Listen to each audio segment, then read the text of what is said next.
Yours poppin' Playboys, welcome back to the channel. I had a couple people DM me talking about like what to look out for when buying a 9th Gen Si. So I thought about just making a video about it to like explain to you guys what you guys should look for if it's modified. I always say buy a stock car because you don't know what's done to it if it's modified and you don't know how much it got beat on. So yeah, I'm gonna do a video today and show you guys what to look out for when you buying one of these bad boys right here, you feel me? Cause these K series, they're reliable until you modify them things and them things get crazy. Boy, if you don't get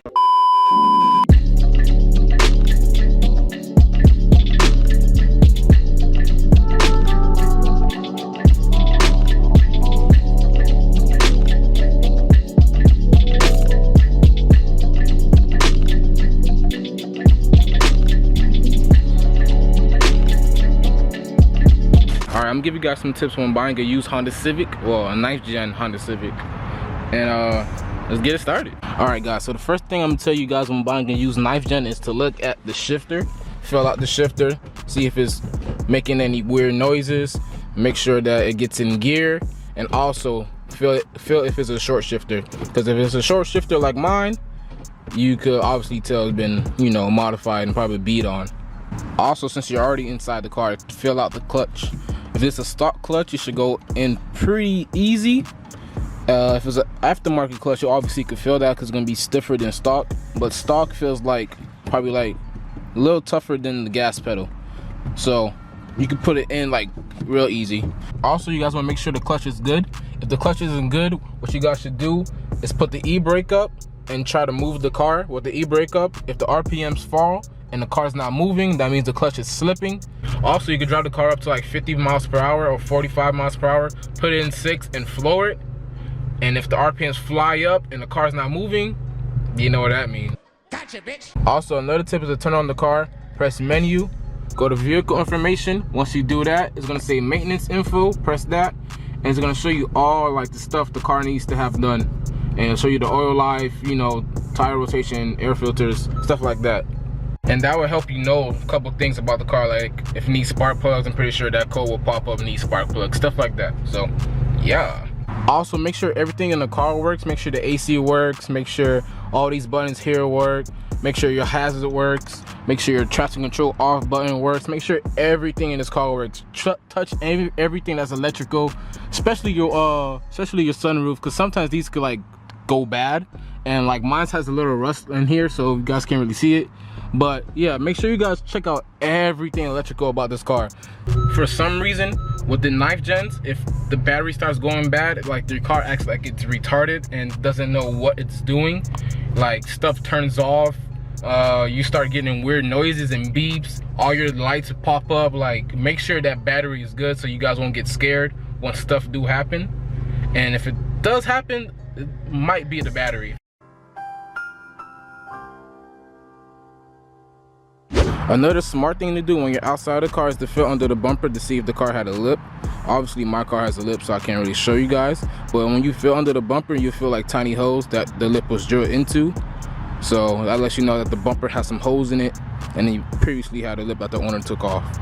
But if the SI you are looking at did have a lip and you really wanted to admit SI, I guess that would mean something to you. But to me, that wouldn't really straighten me off of buying a used SI. Also, another way to see if the SI you're looking at has been modified is to look at the intake. It's supposed to be a big old box intake right here that runs all the way into the bumper. So if you really want to take out the time to find out if the car has been modified and see if it had a cold air intake, you will have to like move this fender right here.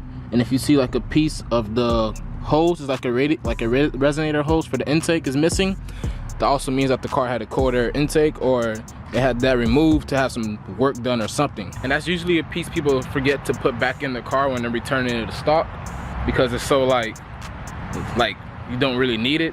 So a lot of people don't put it back. But if you see that's missing, that gives you a good intel like, oh, like this car has had a cold air.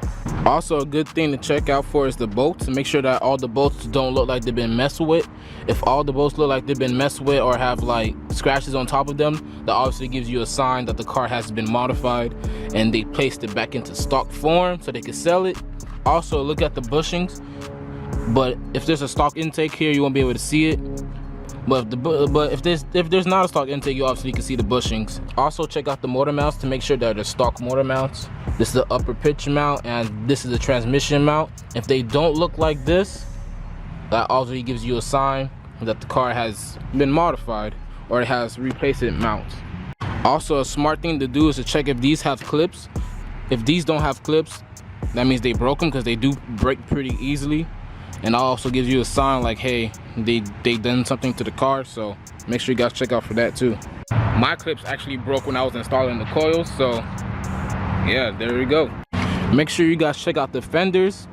You guys could tell the fenders have been pulled or rolled by feeling under it, and if you feel like something like metal and you feel that the metal's flat, that lets you know that they've been pulled and rolled.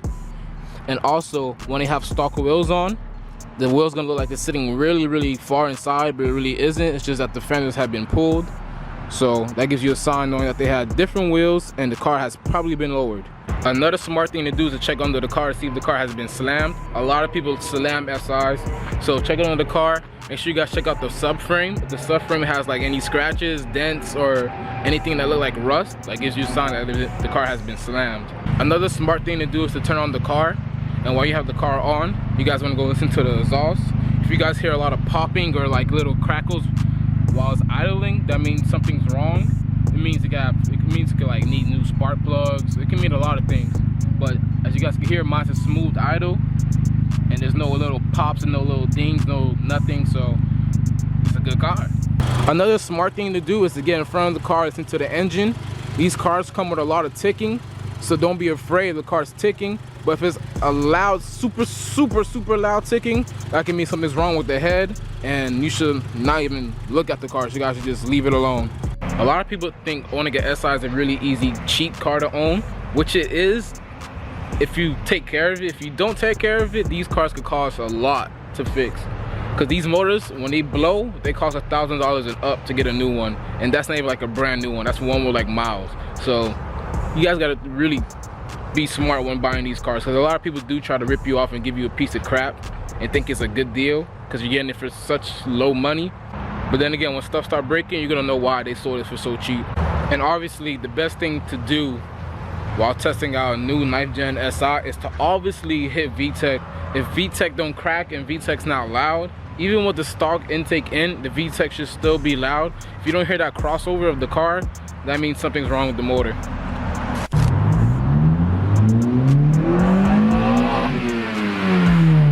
And when you do buy yourself a 9th Gen SI, make sure you guys change out all the fluids, the transmission, the engine fluid, wind washer, whatever that thing's called, windshield wiper fluid. Who? Change out every fluid that you can in this car, and then just love it. It's been almost 2 years since I had this car. November 22nd, I think November 27th or November 14th will make it 2 years that I own this car. And for the past 2 years, nothing has been wrong with this car. Everything has been perfectly fine. I drive this car like a baby. I don't beat on it. I change the oil on time. I do my maintenance before you have to do it. Like right now I have to do my spark plugs because I haven't done it, but I'm gonna make a video on that so I can show you guys how to do that. And after that, everything's gonna be up to date. The car's gonna be mentally clean. It's gonna be a fresh little baby. And yeah, so if you guys want a 9th Gen SI, I really say go out and look for one and get one. They're really good cars. They're really reliable if you take care of them. And if you buy one that's not beat on. If you don't, that's your ass.